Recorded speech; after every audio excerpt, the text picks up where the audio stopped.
The catacombs of Alexandria, also known as Kom El Shoqafa, or mound of splinters in Arabic, are one of the 7 wonders of the medieval world.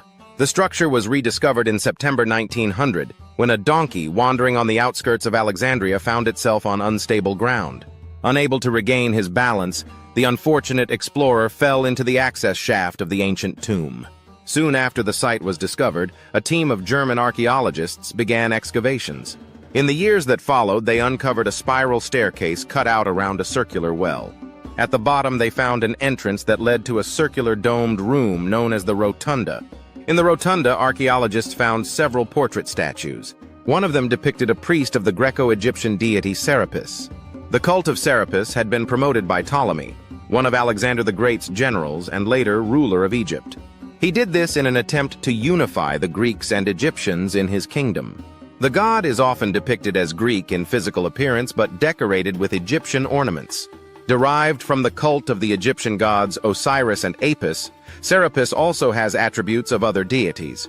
For example, he was credited with powers relating to the Greek god of the underworld Hades.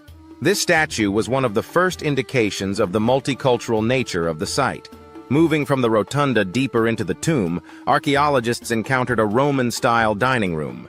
After the burial and on memorial days, relatives and friends of the deceased visited this room. Bringing plates and jars back to the surface was probably seen as bad practice. Therefore, visitors purposely broke the containers of food and wine they brought, leaving pieces of earthenware vases and plates on the floor. When archaeologists first entered the room, they found it littered with pottery fragments. Shortly thereafter, the catacombs became known as Kom El Shoqafa, or Mound of Fragments.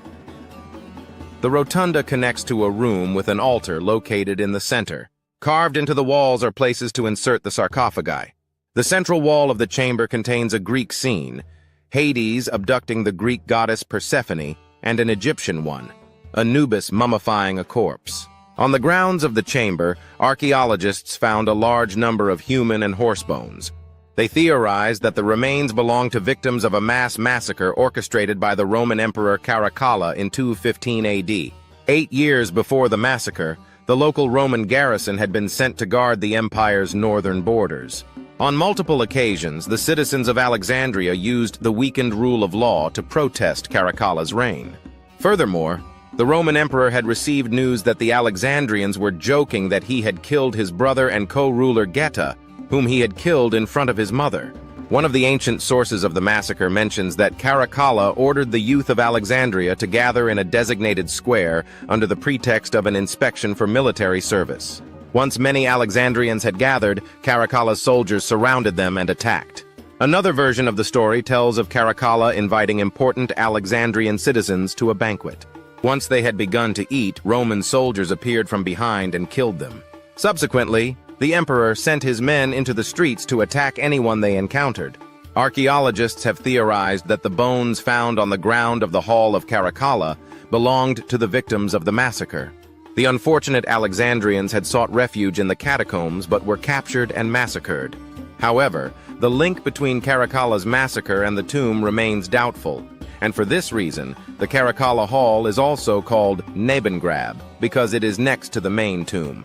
As for the horse bones, a doctor examined them and identified them as belonging to racehorses.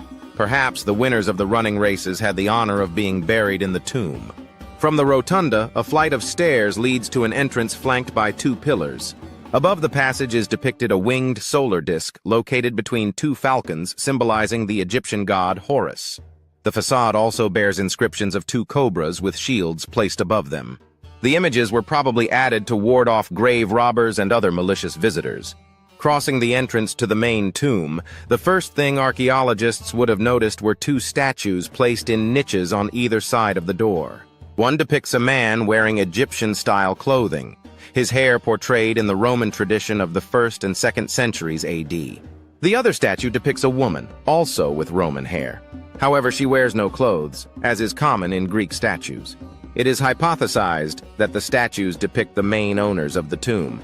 The walls next to the 2 statues bear inscriptions of bearded serpents representing Agathodemon, a Greek spirit of sellers, grain, good luck, and wisdom. On their heads, the serpents wear the double pharaonic crowns of Upper and Lower Egypt. Carved into the rock above them, there are shields with the head of the Gorgon Medusa staring at visitors with her petrifying gaze.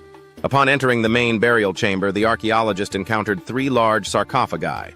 Each is decorated in Roman style with garlands, gorgon heads, and an ox skull.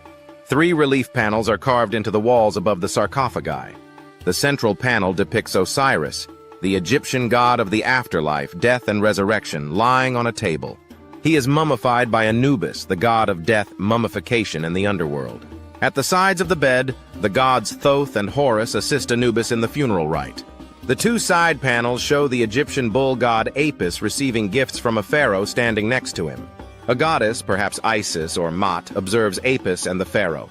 She holds the feather of truth, used to determine whether the souls of the deceased are worthy of the afterlife. On the internal side of the portal, 2 reliefs of Anubis guard the entrance. Both are dressed as Roman legionaries, wearing spear, shield, and armor. For centuries after its construction, the catacombs continued to be used. The deceased were lowered into the tomb with ropes through the vertical shaft located next to the stairs, and then moved deeper underground. The catacombs were most likely born as a private complex for the man and woman whose statues are found in the niches of the main tomb. Subsequently, and until the 4th century AD, the structure became a public cemetery. In its entirety, the complex could accommodate up to 300 bodies. People visited the site for burials and memorial celebrations.